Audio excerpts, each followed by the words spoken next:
23 cycles. That is how long I have been standing at this checkpoint, watching the galaxy's so-called civilized species parade through the interstellar commerce hub like it is some kind of cosmic zoo. 23 cycles of Thexian merchants trying to smuggle contraband in their stomach pouches, of Yaloran diplomats throwing fits over seating arrangements, of Corendil warriors compensating for something with unnecessarily large plasma rifles. You would think after 2 decades of this nonsense, nothing could surprise me anymore. You would be wrong.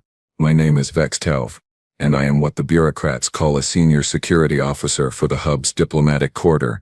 What I actually am, is a babysitter for overgrown children, with access to weapons of mass destruction. The Krillian High Command thought my, quote, exemplary service record and unshakable composure, unquote, made me perfect for this assignment.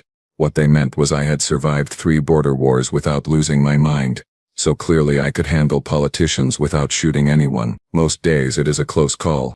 The hub itself is neutral territory, a massive station floating in the Tertian void where species come to argue about trade routes, sign treaties they will break in 6 months, and pretend they are not planning to stab each other in the back. Politically speaking, we are in what you might call an interesting time. That is diplomat speak for everything is on fire, but we are all smiling through the flames. The newest addition to this circus, humans.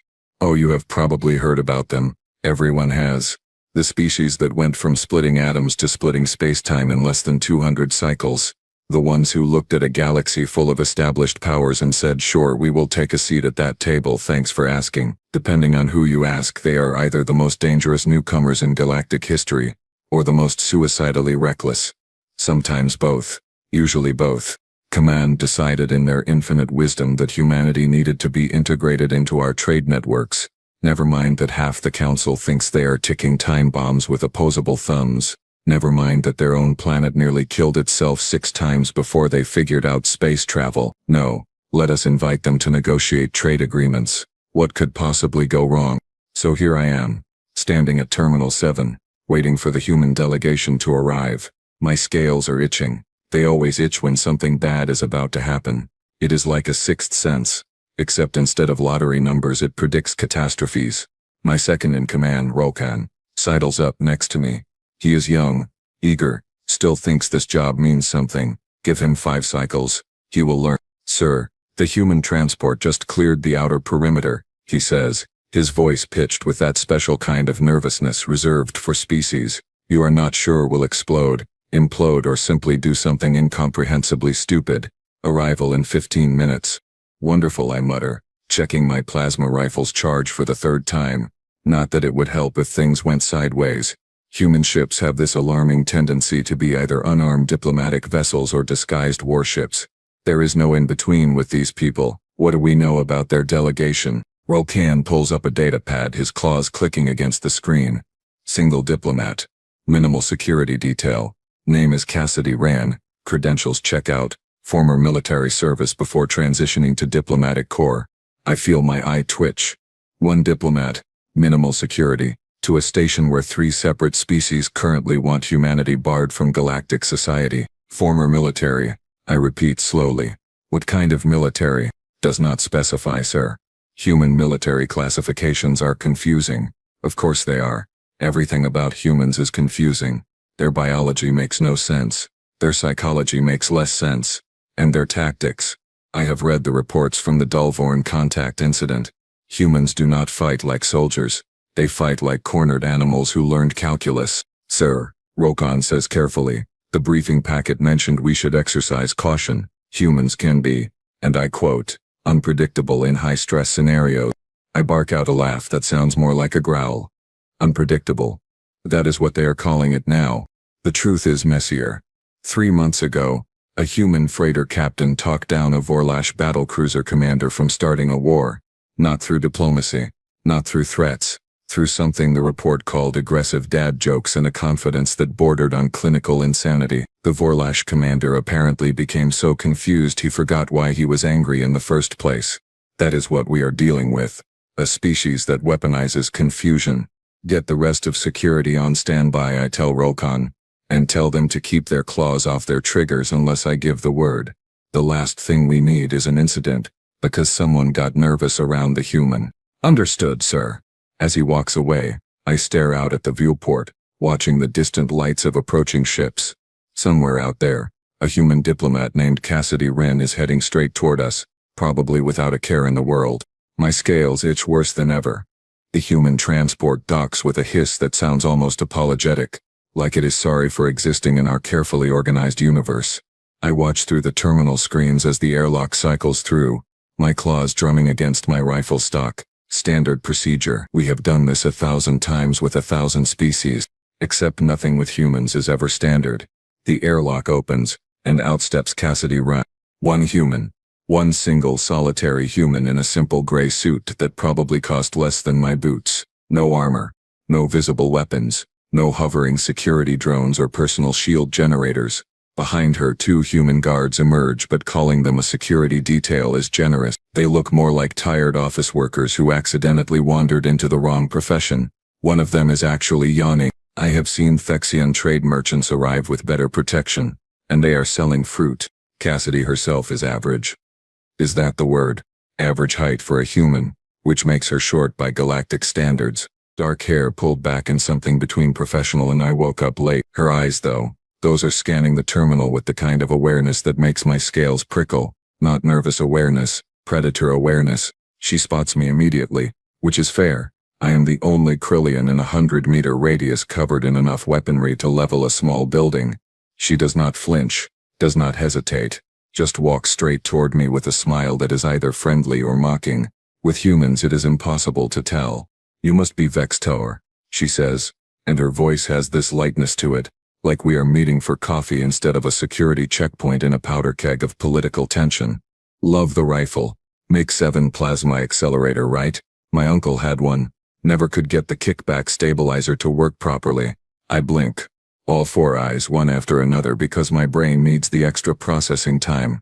She just identified my weapon by model number. Most diplomats cannot tell a plasma rifle from a pulse cannon, but this human just casually dropped technical specifications like we are discussing the weather. Standard security protocols, Ambassador Wren, I say, keeping my voice flat and professional. I need to verify your credentials and scan your delegation for prohibited items.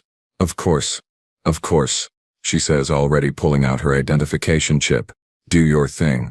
Though I should warn you, Jenkins over there has a cybernetic knee.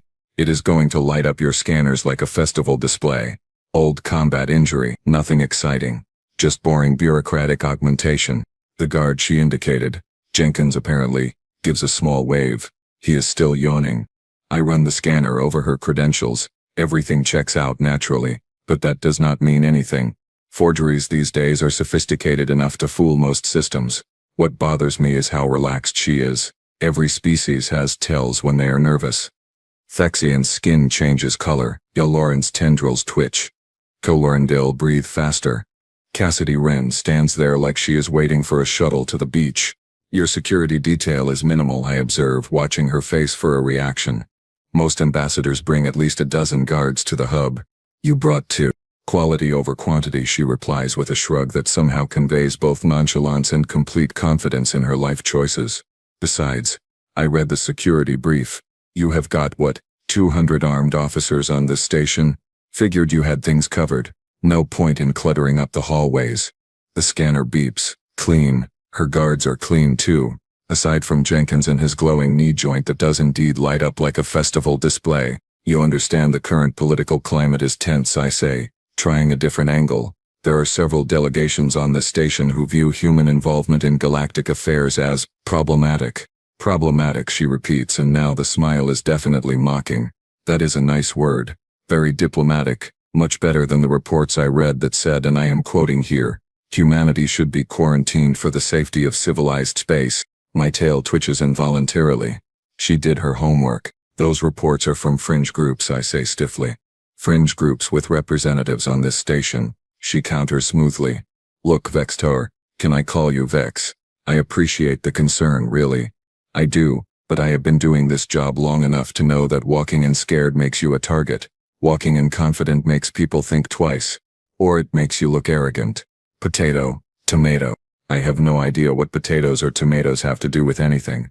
But before I can ask, she is already moving past me toward the main corridor, her guards trailing behind like particularly unmotivated shadows. Oh, one more thing, she calls over her shoulder, not breaking stride. If shooting starts, duck. I would hate for the paperwork to get complicated. And just like that, she is gone, disappearing into the hub like she owns the place. I stand there for a long moment trying to process what just happened. Rokan approaches cautiously, his expression carefully neutral. Sir?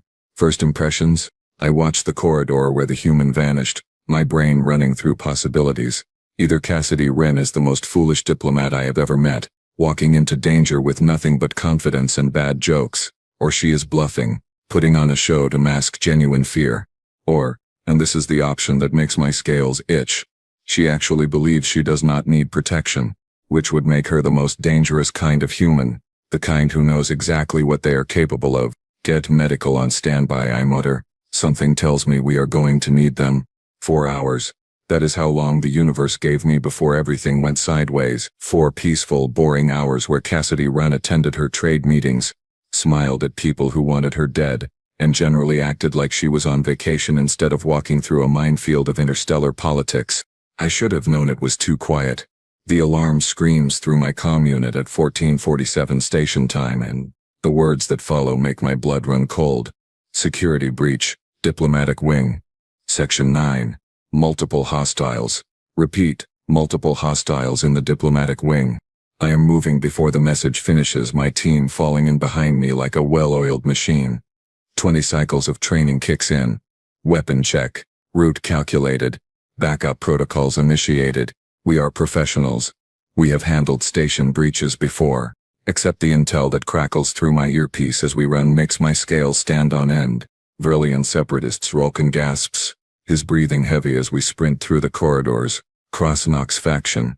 They bypassed security at the cargo docks, sir. At least 15 hostiles, military-grade weapons. Of course it is Krasnok, the Vrelian radical who has been screaming about human contamination of galactic purity for the past 6 months. The lunatic who thinks humanity is a virus that needs to be eradicated before it spreads. Intelligence said he was all talk, no action. Intelligence was wrong. We reach Section 9 in 3 minutes flat and the scene stops me in my tracks. The diplomatic conference hall has been transformed into a war zone. Scorch marks on the walls, overturned furniture, and in the center, 15 Vrelian separatists with enough firepower to punch through a battleship hull holding roughly 30 diplomats hostage. 30 representatives from a dozen species, all on their knees, all looking appropriately terrified. Well, 29 of them look terrified. Cassidy Wren is sitting cross-legged on the floor like she is at a particularly boring lecture, examining her fingernails with the kind of interest most people reserve for whole-of-it dramas. One of the Vrelian guards has a plasma rifle pointed at her head. She does not seem to have noticed. Krasnok himself stands at the front of the room, and I have to admit he looks the part of a revolutionary leader. Tall, even for a Vrelian. Scarred face that speaks of old battles. 4 arms, each holding a different weapon, because apparently 2 arms worth of guns was not enough to make his point. Vextar, he calls out, his voice amplified by the room's acoustics. How nice of you to join us. Please come in. Leave your weapons at the door, or I start executing hostages. Your choice. My team fans out behind me, taking cover positions. We are good. We are the best security detail on this station, but we are also outnumbered, outgunned, and facing enemies who are hopped up on ideology and probably stimulants. The math is not in our favor. Krasnok, I say, keeping my voice steady, trying to project calm authority even though my brain is running through tactical scenarios and rejecting each one as suicidal. You know this ends badly for you. Stand down, release the hostages, and we can negotiate. He laughs. And it is the kind of laugh that says negotiation was never on the table. Negotiate? Like you negotiated with the humans. Like you let these primitives, these violent, chaotic animals into our civilized galaxy. Oh good. A speech. Every hostage taker loves a speech. The Vrelian people will not stand for this contamination, Krasnok continues, warming to his subject. Humanity is a disease. And today we begin the treatment. Today we show the galaxy what happens when you make deals with monsters. He gestures broadly to the hostages, his weapons waving in a way that makes my trigger finger itch. Look at them. Representatives from the Thexian Commerce Guild, the Yelloran Science Collective, the Kirendil Military Council, all of them, willing to prostrate themselves before human aggression, all of them, traitors to galactic stability. One of the Thexian diplomats whimpers. Yalaran starts praying to their 17 gods. The Krendil warrior, to his credit, just glares at Krasnok with murder in his eyes. But even he is not stupid enough to try anything with 15 guns pointed at the group. And then there is Cassidy. She raises her hand like a student asking a question in class. Sorry, she says, her voice cutting through Krasnok's rant with the casual ease of someone commenting on the weather. Quick question. When you say disease, do you mean like a virus? Or more of a bacterial infection? Because the treatment protocols are very different, and I want to make sure we are being medically accurate here. The entire room freezes. Every eye compound, simple and artificial, turns to stare at the human diplomat who just interrupted a terrorist manifesto to argue semantics. Krasnok's face does something complicated. Confusion. Anger. More confusion. He clearly prepared for begging, for crying, for desperate pleas. He did not prepare for sass. You dare mock me? He snarls, stalking toward her, his weapons trained on her head. You dare mock the Vrelian Liberation Front? Cassidy looks up at him, and I swear on my ancestors, she is smiling. Not a scared smile. Not a nervous smile. A genuinely amused smile, like she just heard a mildly funny joke. Not mocking, she says. Just trying to understand your thesis statement. If we are going to do this whole hostage situation thing, I feel like we should at least have clear terminology. It helps with the post-incident reports. I am going to have a heart attack.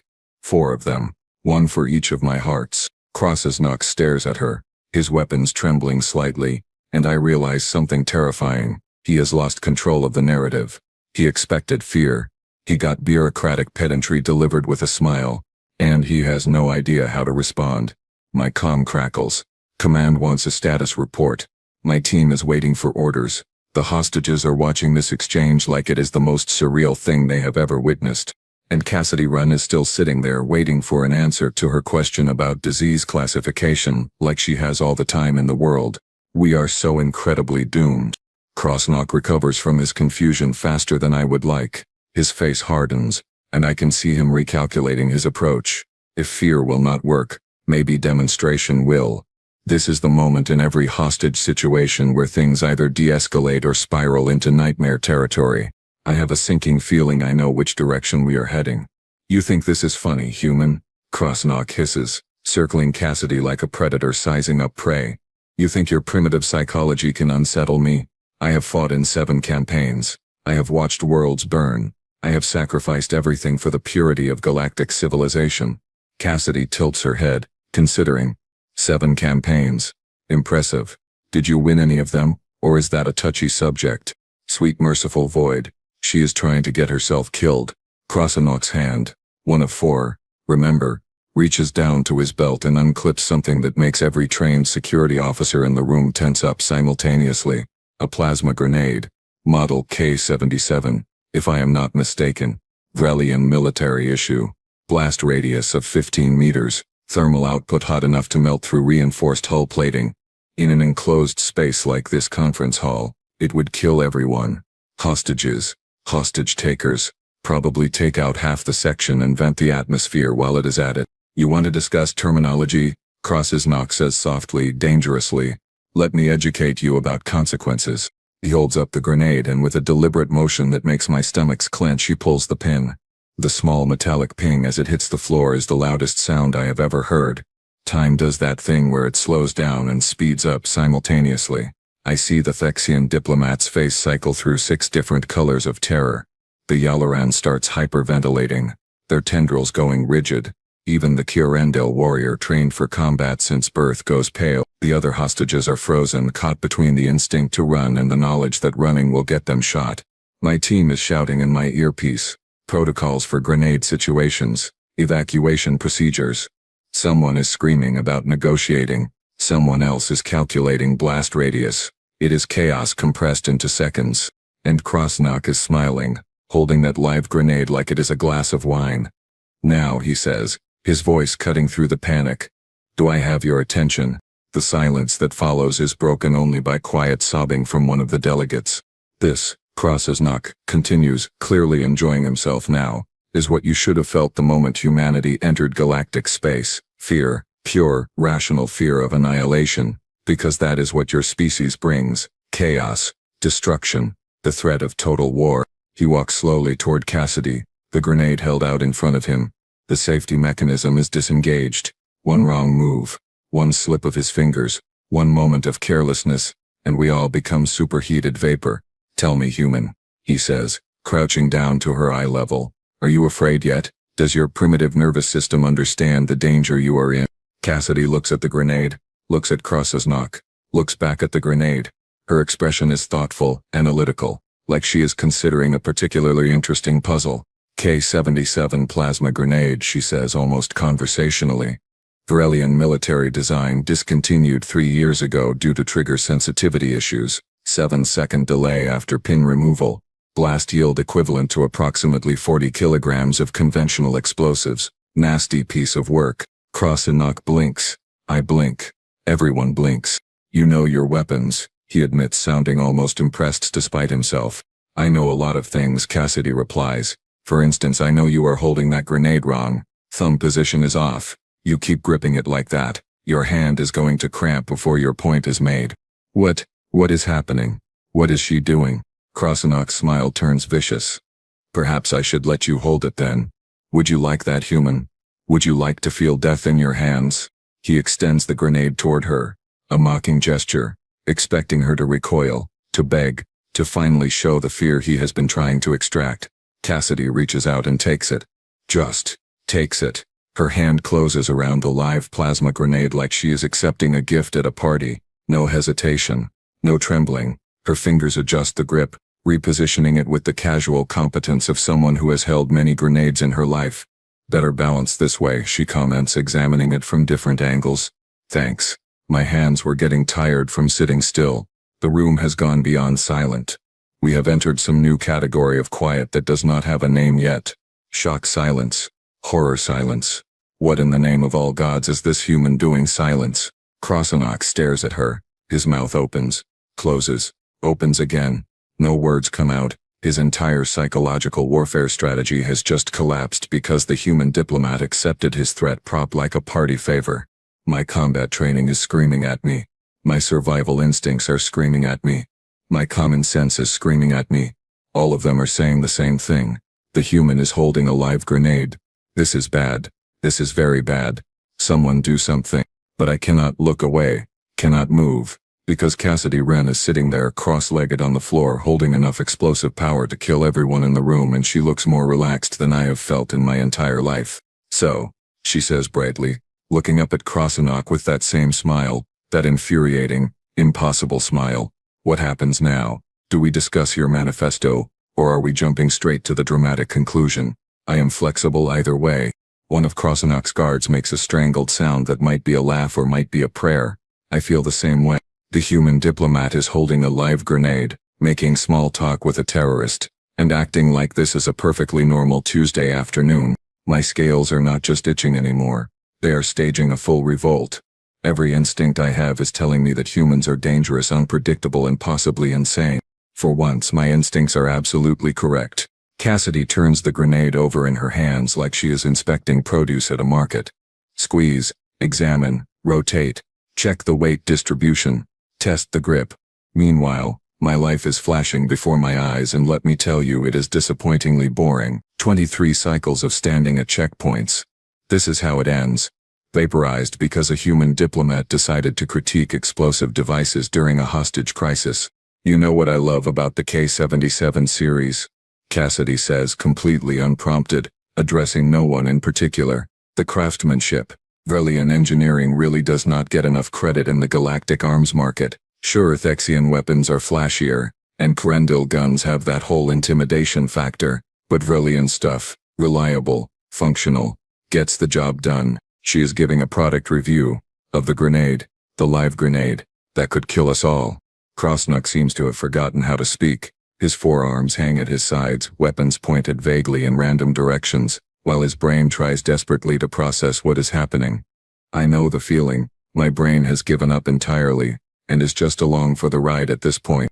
Of course, Cassidy continues, tilting the grenade toward the light like she is examining a gemstone. The K-77 does have some quirks. The pin mechanism, for instance.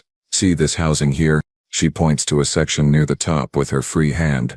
her finger tracing along the metal casing with practiced familiarity. Several of the Vrelian guards lean in slightly, curiosity apparently overriding their terrorist training.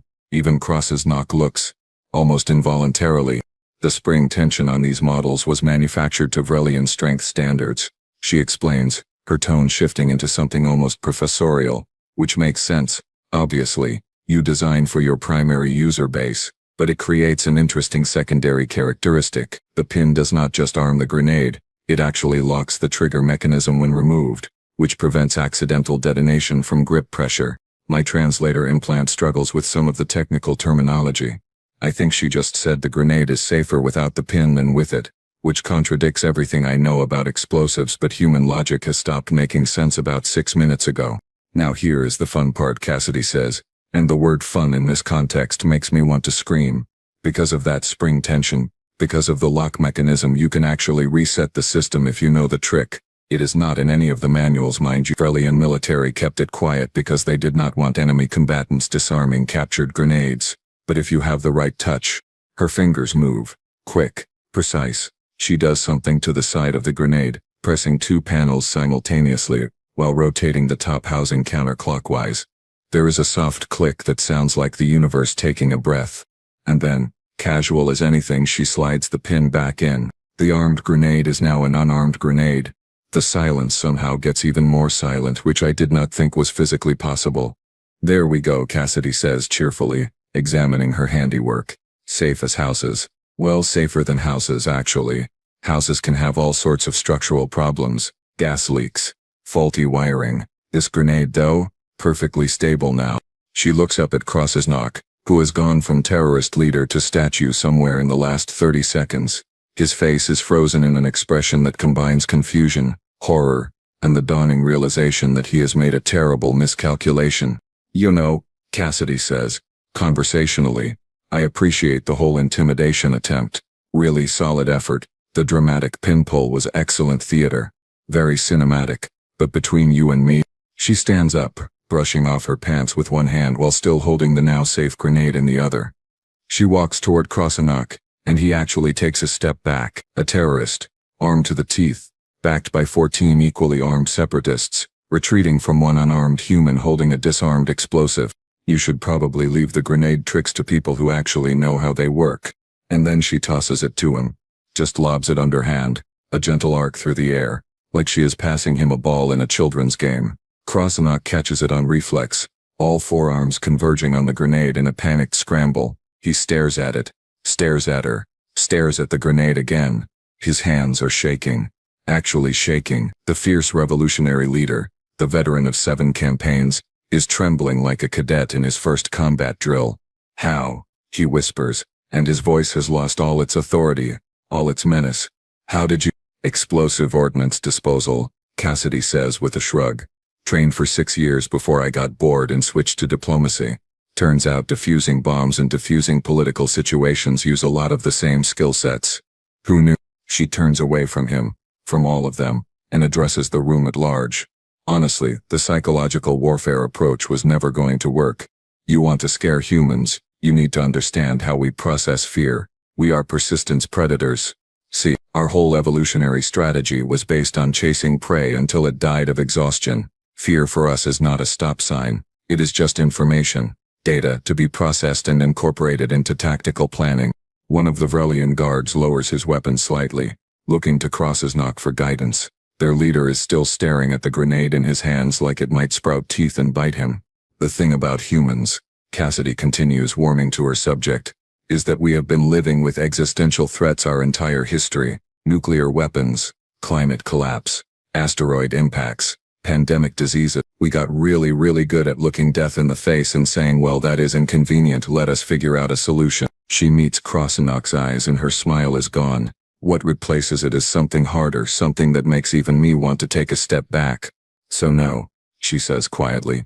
I am not afraid of your grenade. I am not afraid of your guns. And I am definitely not afraid of you.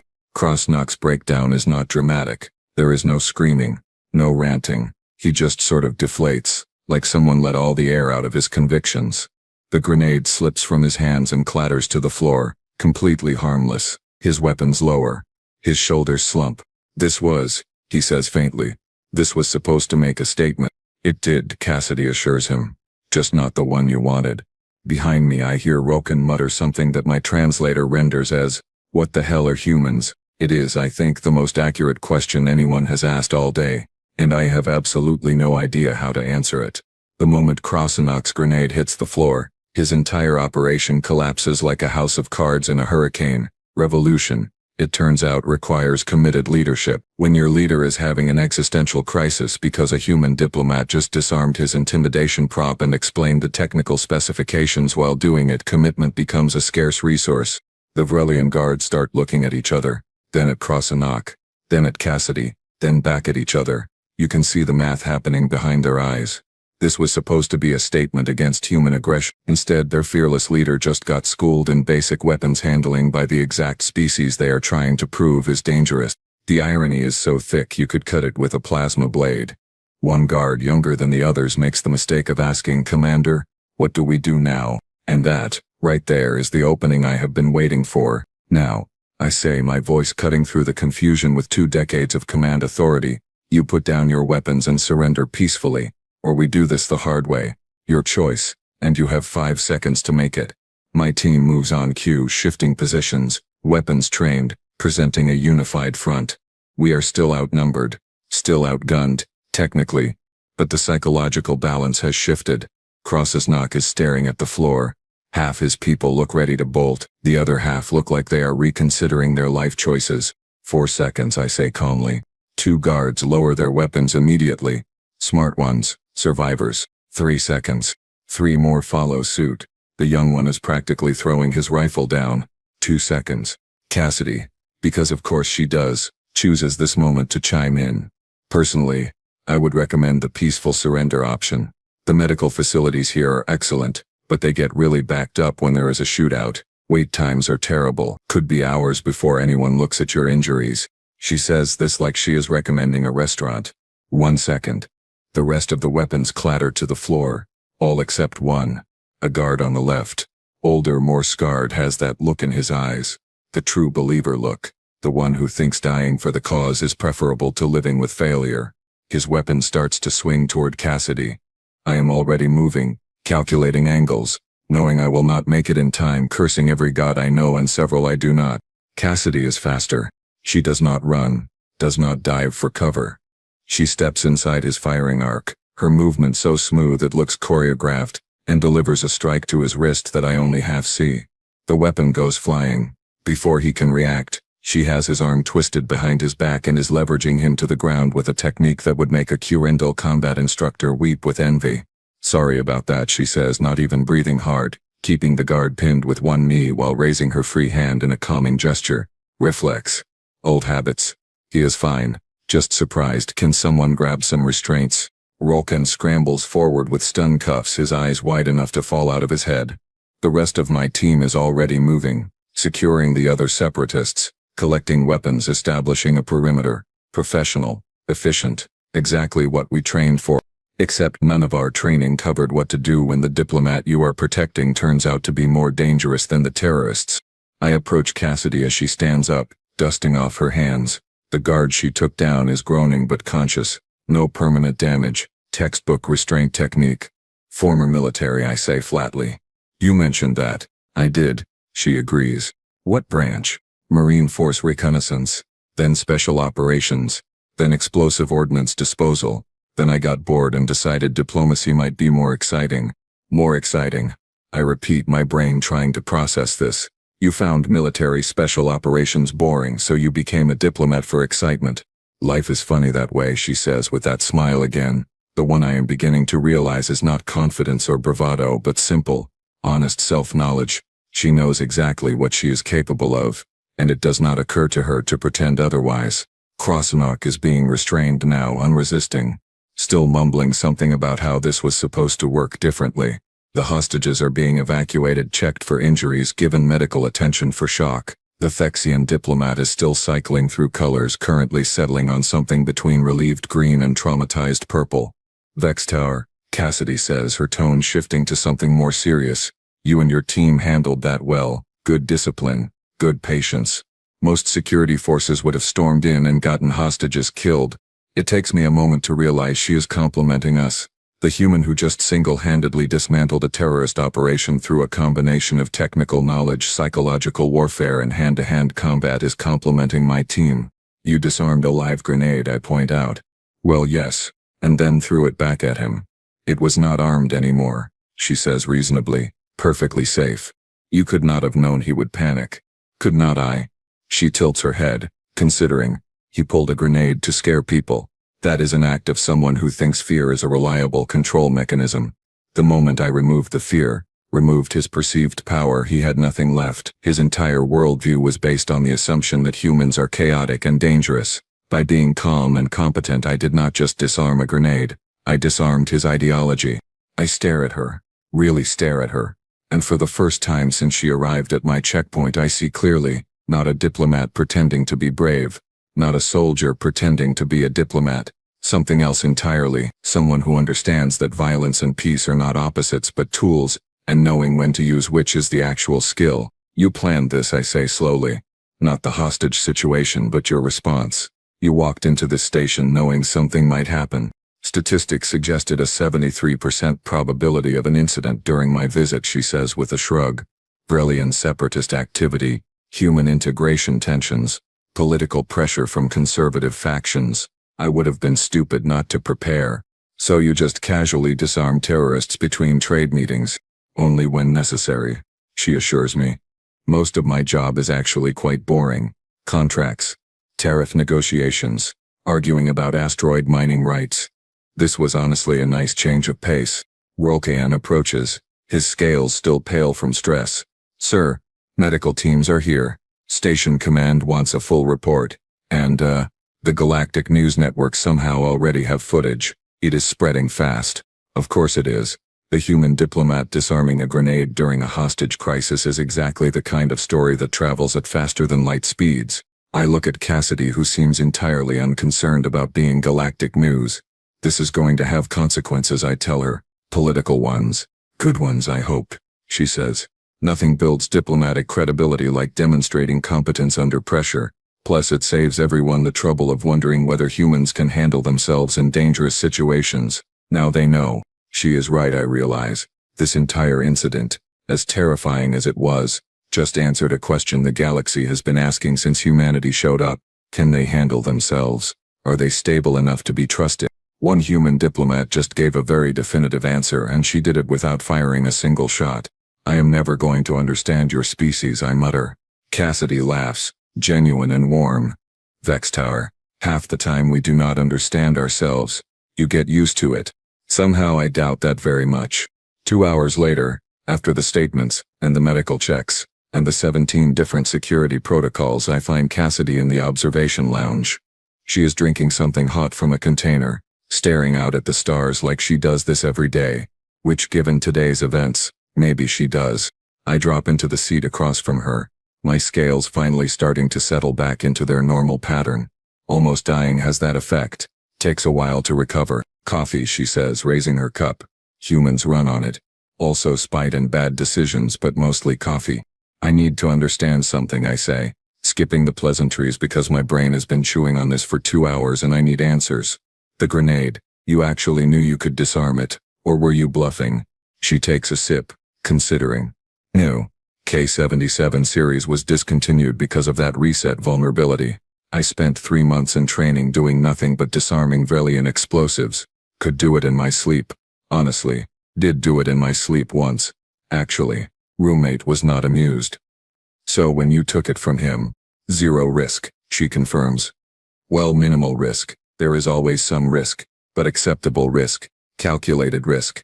The kind of risk you take when the alternative is watching a terrorist control the narrative. I lean back, my claws drumming on the table. Most species treat explosives with respect, fear. Even, humans apparently treat them like puzzles. We do respect them, Cassidy says. And there is something serious in her voice now. But respect and fear are not the same thing. Fear clouds judgment, makes you freeze, makes you predictable. Respect means you understand the danger, account for it and work with it. That sounds like a rationalization for recklessness. Maybe, she admits with a grin. But it works. Look, back when I was doing EOD work, we had a saying, panic is the killer, not the bomb. Bombs are predictable. They follow physics, chemistry, logical rules. Panic though, panic makes you rush, makes you forget protocols, makes you dead. So you just turned off your fear response. Not turned off, redirected. Fear is information. Your body telling you there is danger, useful information, but you do not let it make decisions for you. You acknowledge it, process it, and then you do the job anyway. She sets down her cup, meeting my eyes. Every human who works with explosives learns this eventually. You cannot afford to panic when you are holding something that could vaporize you. So you train, you practice, you drill the procedures until they are more instinctive than fear, and eventually, you get to a place where you can hold a live grenade and think clearly enough to disarm it. That is insane. Probably, she says cheerfully. But it kept me alive through 47 disposal operations, so I am calling it a win. 47. She has done this 47 times. Not just today. 47 separate occasions where she looked at something designed to kill her and calmly took it apart. Your species is going to give the rest of the galaxy a collective heart attack, I mutter. We already did, Cassidy points out. That is why Krasnok and his people are so scared. They see us handling danger like it is normal, and it breaks their threat assessment models. Most species evolve to avoid predators, avoid danger. We evolved to hunt prey that was bigger and stronger than us. We literally chased animals until they collapsed from exhaustion. Persistence predators. That mindset never left us. She leans forward, and her expression is thoughtful now, less casual. We look at a problem, and we do not ask if we can survive it. We ask how we solve it. Different mentality, different approach. And yes, sometimes it looks reckless. Sometimes it is reckless, but it also means we do not give up easily. Fear is a choice, I say, remembering something she said during the incident. Fear is a choice, she confirms, or at least, letting fear control you is a choice. You cannot always control what you feel, but you can control what you do about it. That is the difference between being afraid and being a coward. Being afraid is honest. Being a coward is a decision. I sit with that for a moment, processing. It goes against everything most species teach. Respect danger, maintain appropriate caution, survive through wisdom rather than boldness. But humans did not survive through wisdom. They survived through stubborn refusal to quit. So when you walked into my checkpoint this morning, I say slowly, with minimal security, acting like you owned the place. I was making a statement, she finishes. Showing up scared would have told everyone that humans can be intimidated. Showing up confident told them we are not easily pushed around. It is all psychology. Diplomacy is just warfare by other means. And the actual warfare part, the combat training. Insurance policy, she says with a shrug. Hope I never need it. Prepared in case I do. That is how humans approach most things. Prepare for the worst, hope for the best, and stay flexible in between. I shake my head, my version of a human laugh. Reckless and effective. That should be your species motto. I will suggest it at the next council meeting, she says, grinning, right after I finish explaining why throwing a grenade back at a terrorist was perfectly reasonable behavior. Good luck with that. Luck, Cassidy says, standing up and stretching, is just preparation meeting opportunity, and I am very good at preparing. She heads toward the door, then pauses. Hey Vextar, thanks for not storming in. Your patience probably saved lives today. And then she is gone, leaving me alone with my coffee equivalent and my racing thoughts. Reckless and effective, I think again. The galaxy is not ready for this. I am not ready for this. But ready or not, humanity is here. And after today, everyone knows exactly what that means.